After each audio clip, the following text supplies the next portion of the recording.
The thunder of hooves echoed across the desert as Bethany Turner raced against the darkening sky, one hand clutching the reins while the other rested protectively on her swollen belly.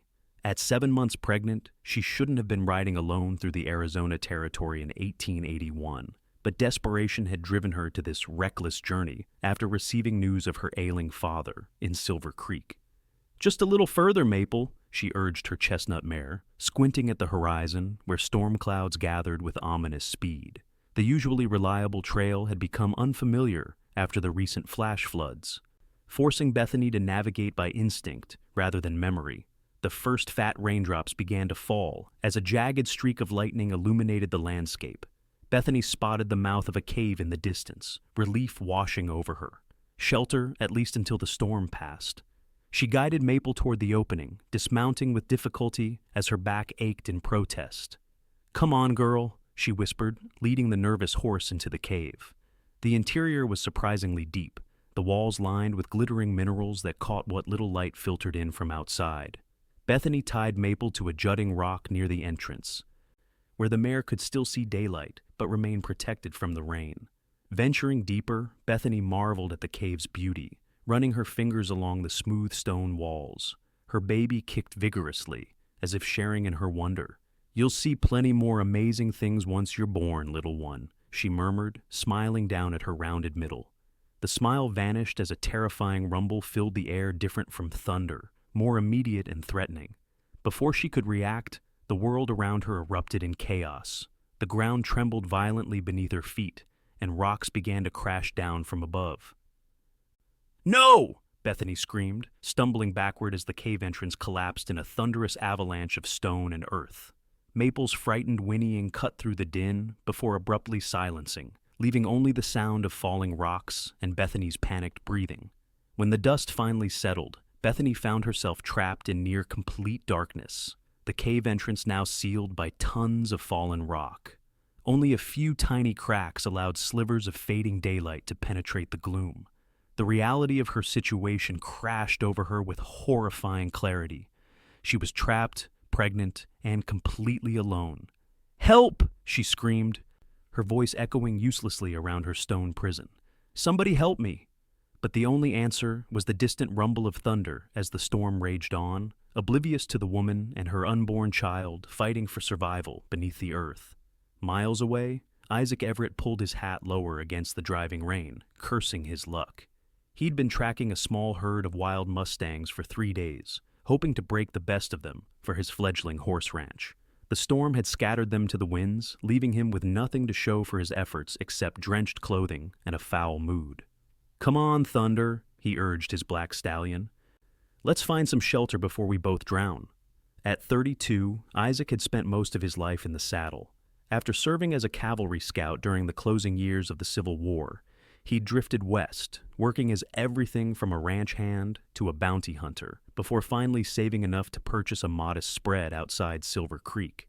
He was known throughout the territory as a man who could gentle even the wildest horses, his patience and quiet strength earning him respect from fellow ranchers and townsfolk alike. Thunder's ears suddenly pricked forward, and the horse snorted nervously. Isaac tensed, his hand moving instinctively to the Colt revolver at his hip. Years of survival in the unforgiving West had honed his instincts to a razor edge. "What is it, boy?" he murmured, scanning the rain-blurred landscape. That's when he spotted it, a chestnut horse limping across the plain, saddle empty but clearly domesticated. Isaac clicked his tongue, urging Thunder forward. The chestnut mare was skittish, her flank bearing a fresh gash, but Isaac's soothing voice eventually calmed her enough for him to grasp her reins. "Where's your rider, girl?" he asked, noticing the fine quality of the saddle and the monogrammed saddlebag. Someone of means owned this horse, and they were likely in trouble. The mare pulled insistently in the direction she'd come from, as if trying to lead him. Isaac had seen enough horse behavior to know this wasn't random. He secured the mare's reins to his saddle horn and followed her lead, squinting through the downpour. The storm was beginning to abate when they approached a hillside, dotted with scrub brush and cactus. The mare grew increasingly agitated, whinnying and pulling toward what appeared to be a pile of freshly fallen rock where a cave entrance might once have been. Isaac dismounted, his experienced eyes immediately assessing the situation. A cave collapse, recent by the look of it. His blood ran cold as he spotted a woman's shawl caught among the rocks. "Hello," he called out, pressing his ear to the rock pile. "Is anyone in there?" For a moment, there was nothing but silence. Then, faintly he heard it, a woman's voice, weak but unmistakable. "Help! Please, I'm trapped." "I hear you!" Isaac shouted back, already removing his coat and rolling up his sleeves. "I'm going to get you out." Inside the cave, Bethany could hardly believe her ears. Someone had found her. Hope surged through her veins, giving her renewed strength. "Please hurry," she called, her voice cracking. "I'm pregnant." Isaac's heart hammered in his chest at her words. A pregnant woman, trapped in this stone tomb, every second counted. He began moving rocks with desperate efficiency, careful not to trigger another collapse, but working as quickly as his strong arms would allow. "My name's Isaac Everett," he called between breaths. "I've got your horse out here. She led me to you." "Maple's alive?" Bethany's voice sounded stronger with relief. "Thank God. I'm Bethany Turner. I was traveling to Silver Creek when the storm hit." "Silver Creek?" "That's where I'm from," Isaac replied, grunting as he heaved aside a particularly large boulder. "What brings you there?" Keeping her talking was important, not only to gauge her condition, but to keep her spirits up during the arduous rescue. "My father's ill," Bethany explained, wincing as another contraction tightened across her abdomen. These pains had started shortly after the collapse, and they were growing more frequent. Fear clutched at her heart. Was she going into labor? It was too soon. "Who's your father?" Isaac asked, creating a small opening at the top of the rock pile, though still far too small for a person to fit through. "Thomas Turner. He owns the mercantile." Isaac paused briefly in surprise. "Old Tom is your father? He's a good man. Everyone in town's been worried about him since his spell last week." The conversation helped distract Bethany from her fear, but as another pain gripped her, she couldn't suppress a gasp. "Miss Turner, are you all right?" Isaac's voice sharpened with concern. I think I might be having contractions," she admitted, terror evident in her voice. "But it's too early. I'm only 7 months along." Isaac redoubled his efforts, sweat pouring down his face despite the cool air. "Just hold on, Miss Turner. I promise I'll get you out."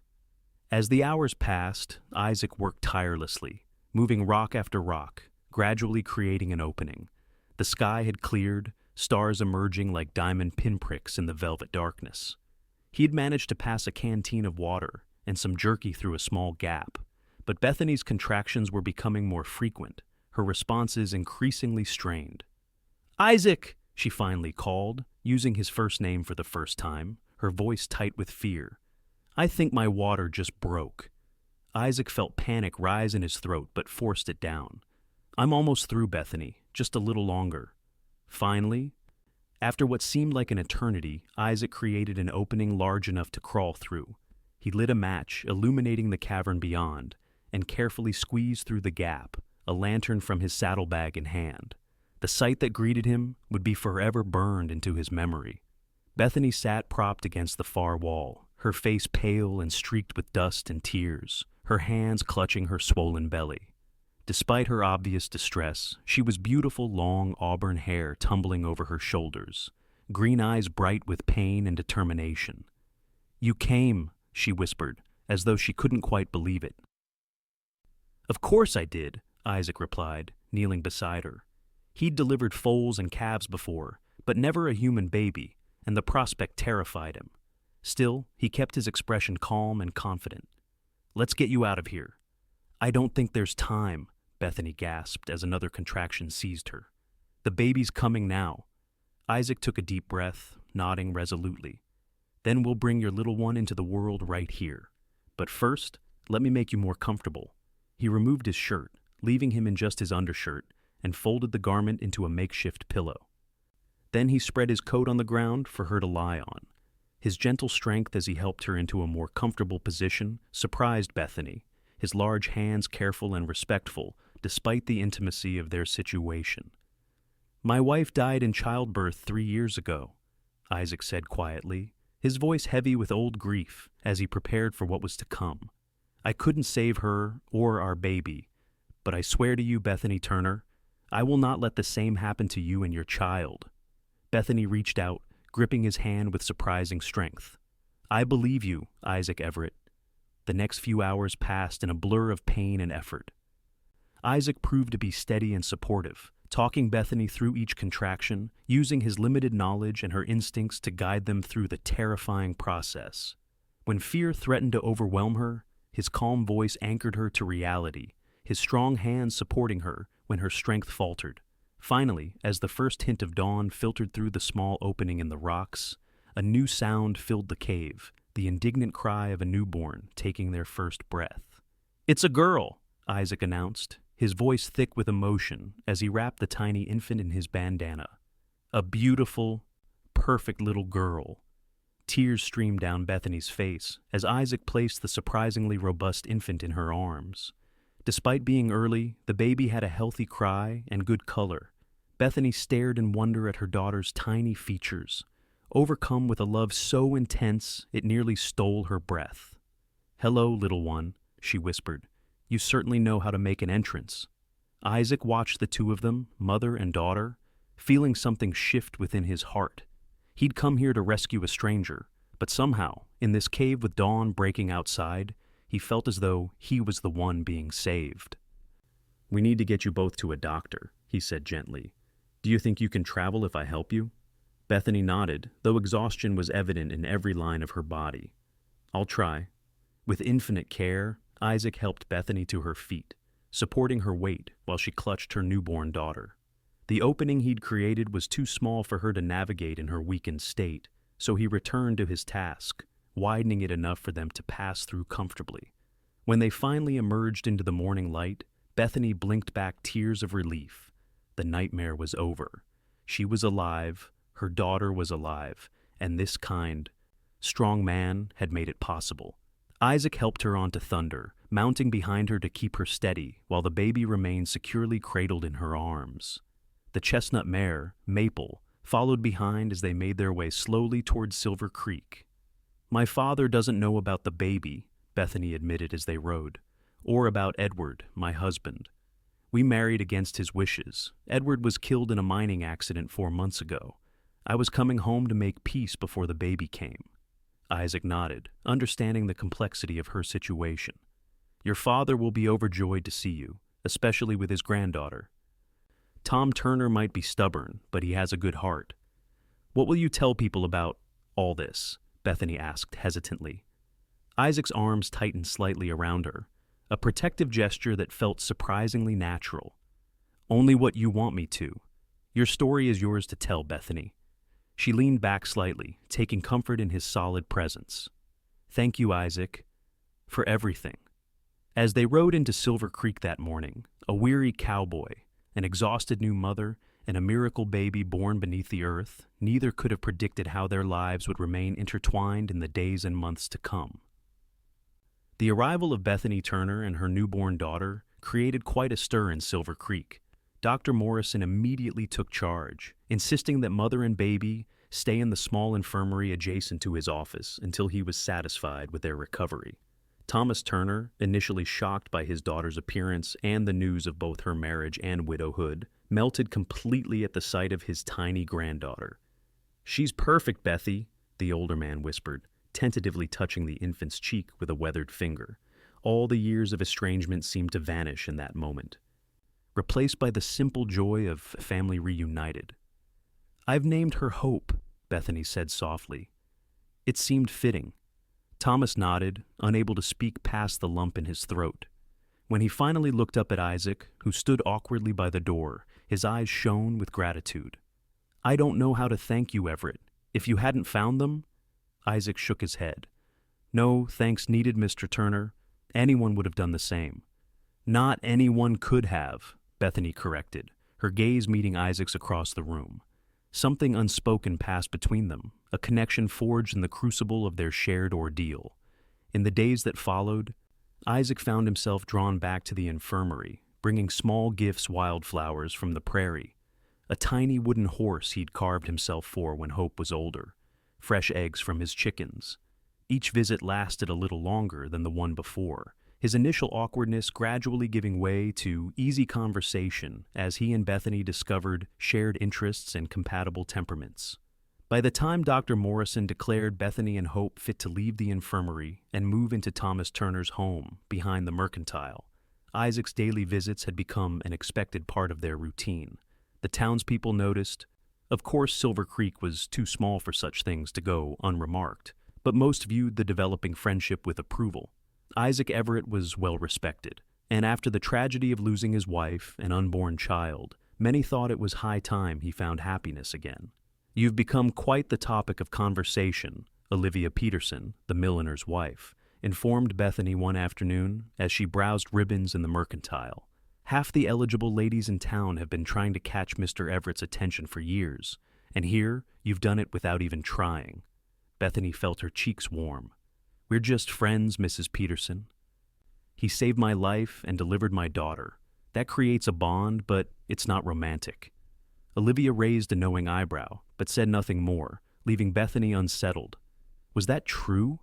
Were her feelings for Isaac simply gratitude, or was there something more developing between them? The question haunted her that evening as she rocked Hope to sleep. Her daughter was thriving, growing stronger each day, her tiny features beginning to take shape. Sometimes Bethany saw glimpses of Edward in the curve of Hope's nose or the set of her mouth, and guilt would wash over her. Should she be thinking about another man so soon after Edward's death? Yet when Isaac appeared the next morning, his hat in his hands and a shy smile on his face, Bethany's heart quickened in a way that couldn't be denied. "I was wondering if you might like to see my ranch," he said, his deep voice hesitant. "It's a fine day for a ride, and I thought you might be getting restless, being in town for so long." Thomas, arranging stock behind the counter, spoke up before Bethany could respond. "Excellent idea, Everett. Bethy's been cooped up for weeks. I can watch little Hope for a few hours." And so, despite her misgivings, Bethany found herself riding beside Isaac along the trail that led out of town, Maple stepping confidently beneath her. The day was indeed beautiful, the summer sky an endless blue canvas dotted with puffy white clouds, the prairie grasses swaying in the gentle breeze. "I've been meaning to thank you properly," Bethany said after they had ridden in comfortable silence for a while, "for saving us, for being so kind afterward." Isaac glanced at her, his expression earnest. "There's no need. Getting to know you and Hope has been—" He hesitated, searching for the right words. "It's been a blessing I didn't expect." His honesty touched her deeply. "For me as well." They crested a small rise, and Isaac's ranch came into view, a modest but well-maintained cabin with a large barn and corral, several horses grazing in a fenced pasture. A stream wound through the property, bordered by cottonwoods that provided welcome shade. "It's not much," Isaac said, suddenly self-conscious, "but it's mine, free and clear. I've been adding to the herd each year, another season or two, and I'll have one of the finest stock of horses in the territory." "It's beautiful," Bethany replied sincerely. She could see the care he'd put into the place, the sturdy fences, the vegetable garden beside the cabin, the comfortable-looking porch with 2 rocking chairs facing the sunset. Isaac helped her dismount, his hands lingering at her waist a moment longer than necessary. The contact sent a ripple of awareness through Bethany, and she stepped back quickly, flustered by her reaction. "Would you like some coffee?" he asked, seemingly unaware of her discomfort. "I can't promise it's as good as what they serve at the hotel, but it's hot." "Coffee would be lovely," she agreed, following him toward the cabin. The interior was surprisingly tidy for a bachelor's quarters, simple furnishings, but clean and well-arranged. A bookshelf caught her attention, filled with volumes on horse breeding, Western tales, and, to her surprise, several books of poetry. "Whitman?" she asked, running her finger along the spine of Leaves of Grass. Isaac looked embarrassed. "My mother was a school teacher. She believed in the power of words. I'm not much for fancy talk myself, but I like the way poets see the world." Bethany smiled, charmed by this revelation. "My mother loved poetry too. She used to read Wordsworth to me before bed." As Isaac prepared coffee, Bethany wandered the small cabin, noting the feminine touches that remained curtains at the windows, a patchwork quilt on the bed, a pressed flower framed on the wall. Reminders of his late wife, she realized with a pang. Catherine liked pretty things, Isaac said quietly, noticing the direction of her gaze. She made this place feel like a home, not just somewhere to sleep between work days. You must miss her terribly, Bethany said softly. Isaac handed her a steaming cup, his expression thoughtful rather than pained. I did, for a long time, still do, in some ways. But lately, he met her eyes. Lately I've started to remember what it feels like to look forward rather than back. The implication in his words hung between them, neither quite ready to acknowledge it directly. Instead, they carried their coffee to the porch, sitting in the rocking chairs and talking of safer things. The horses Isaac was training, Bethany's plans to help her father with the store's ledgers, little Hope's growing repertoire of expressions. As the afternoon waned, Isaac showed her around the property, particularly proud of his horses. Bethany, who had always loved riding, listened with genuine interest as he explained his breeding program and his hopes for expanding the ranch. You have a good eye, she commented after watching him work briefly with a spirited colt. My father raised horses before he opened the mercantile. He always said that patience matters more than strength when it comes to training them. Your father is a wise man, Isaac agreed. Is that where you learned to ride so well? Bethany nodded. He taught me everything I know about horses. It broke his heart when I left for Denver. Why did you go? Isaac asked as they walked back toward the cabin, the sun beginning its descent toward the horizon. Bethany sighed, the old pain still there, but less sharp than before. I wanted adventure, I suppose. Silver Creek seemed so small after my mother died. Edward, my husband, he was passing through town, working for a mining company. He talked about Denver like it was the most exciting place in the world. She smiled sadly. And for a while, it was, until the mine collapse. Isaac's hand found hers, a gentle pressure that offered comfort without demands. I'm sorry, Bethany. She looked up at him, struck by the genuine compassion in his eyes. Life takes unexpected turns, doesn't it? If you'd told me a year ago that I'd be back in Silver Creek, a widow with a newborn daughter. If you'd told me I'd be pulling a beautiful woman and her unborn child from a collapsed cave, I'd have thought you touched in the head, Isaac agreed with a small smile. Yet, here we are. Here we are, Bethany echoed, suddenly very aware of their joined hands and the warmth of his presence beside her. The moment stretched between them, full of possibility, until the distant cry of a hawk broke the spell. Bethany gently withdrew her hand, though something in her wished to maintain the connection. We should head back, she said reluctantly. Father will worry, and Hope will need feeding soon. Isaac nodded, though disappointment flickered briefly across his features. They rode back to town in companionable silence, each lost in their own thoughts about the day and what it might mean for their future. When they reached the mercantile, Thomas stood on the porch with Hope in his arms, the baby fussing slightly. His expression brightened at the sight of them. Perfect timing! This little lady is getting hungry, and I'm afraid my storytelling isn't quite cutting it anymore. Bethany dismounted and took her daughter, who immediately calmed at her mother's familiar scent. Was she good for you? An angel, Thomas assured her, though she has quite a set of lungs when she wants something. He turned to Isaac with a knowing smile. Will you stay for supper? Everett, we've got plenty.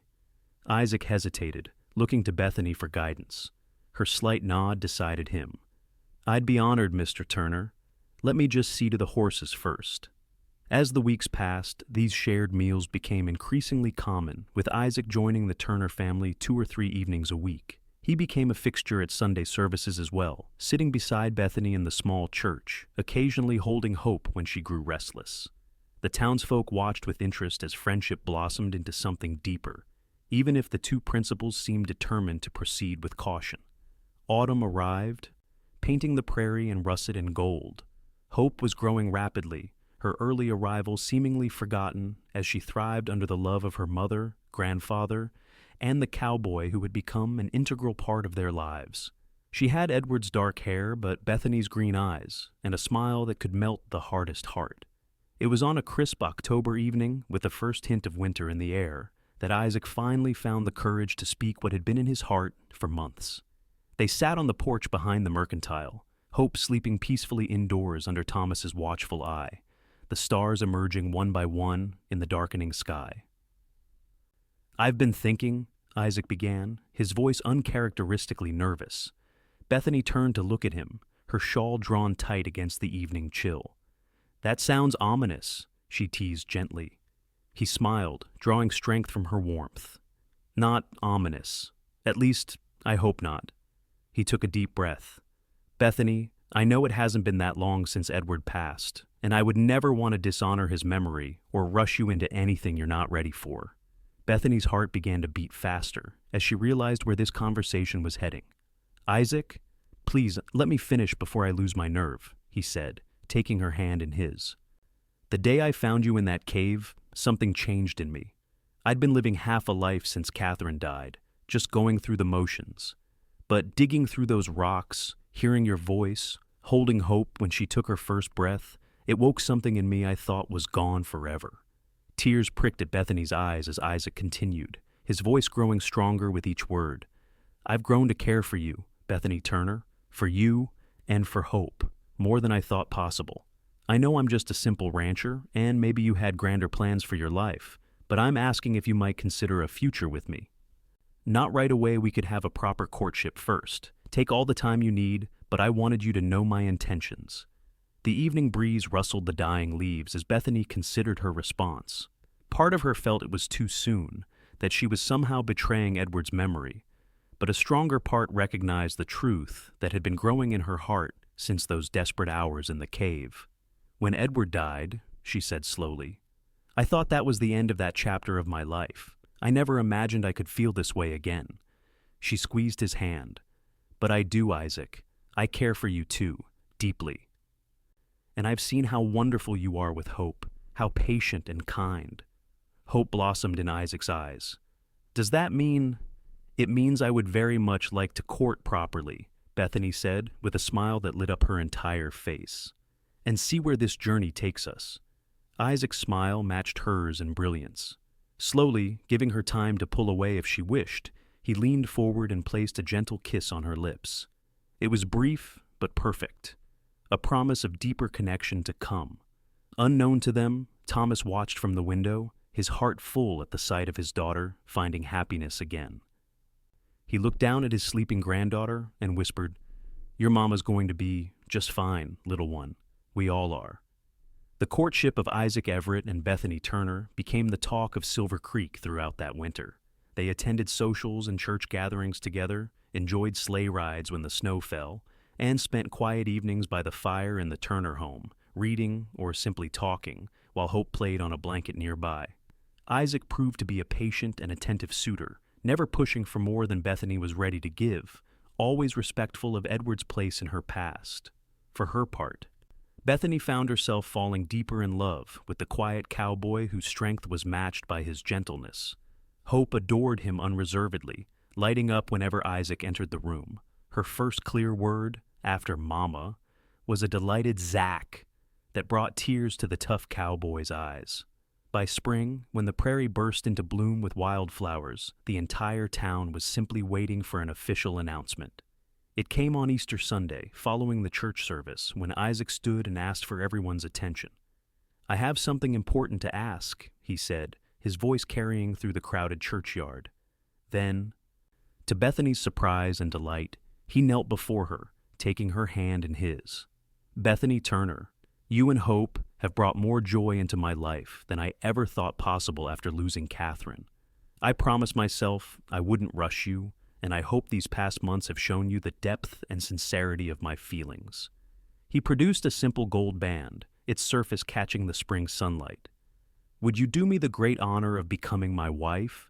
The gathering held its collective breath as Bethany looked down at the man before her, this good, honorable man who had literally dug through a mountain to save her and her unborn child, who had helped bring her daughter into the world, who had patiently courted her with respect and devotion. "Yes," she said, her voice clear and confident. "Yes, Isaac Everett, I will marry you." A cheer went up from the assembled townsfolk as Isaac slipped the ring onto her finger and rose to embrace her. Thomas Turner stepped forward with Hope in his arms, his face wreathed in smiles. "It's about time," the older man said gruffly, though his eyes shone with happiness. "Welcome to the family, son." Isaac took Hope from him, the little girl immediately grabbing at his neckerchief with delighted giggles. "Thank you, sir. I'll do my best to deserve them both." The wedding took place in June, when the prairie was at its most beautiful. The small church in Silver Creek could barely contain all who wished to attend. Bethany wore a dress of pale blue rather than traditional white, acknowledging her status as a widow while embracing the new beginning the color represented. Hope, now nearly a year old and taking her first toddling steps, served as a diminutive flower girl with considerable assistance from her grandfather. As Bethany walked down the aisle toward Isaac, she felt a sense of rightness that transcended the lingering grief for Edward. This was where her path had led her to this man, this town, this life that was both a return to her roots and the start of something entirely new. Reverend Williams kept the ceremony simple but meaningful, acknowledging both the losses that had brought them to this point and the hope that carried them forward. When he pronounced them husband and wife, Isaac's kiss was tender yet passionate, a perfect balance that reflected the man himself. The celebration afterward at the town hall was joyous and boisterous, with music and dancing lasting well into the night.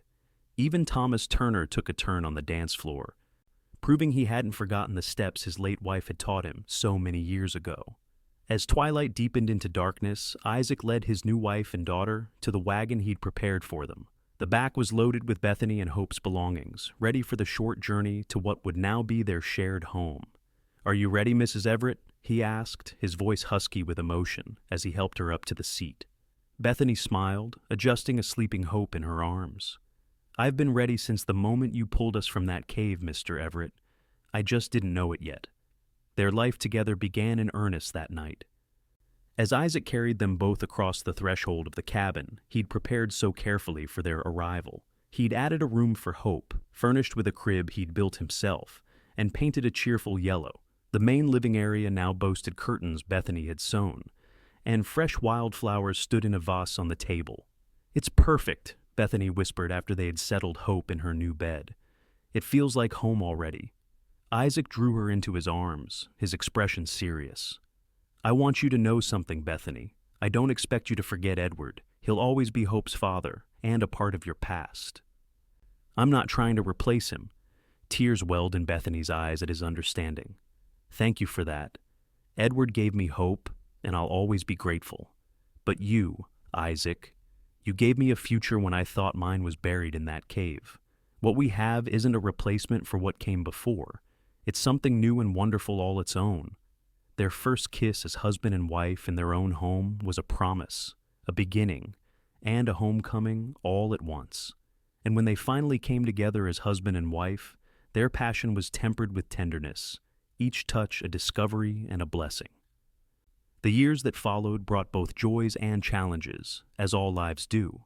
The ranch prospered under Isaac's careful management, with Bethany bringing her father's knowledge of horses and business acumen to their partnership.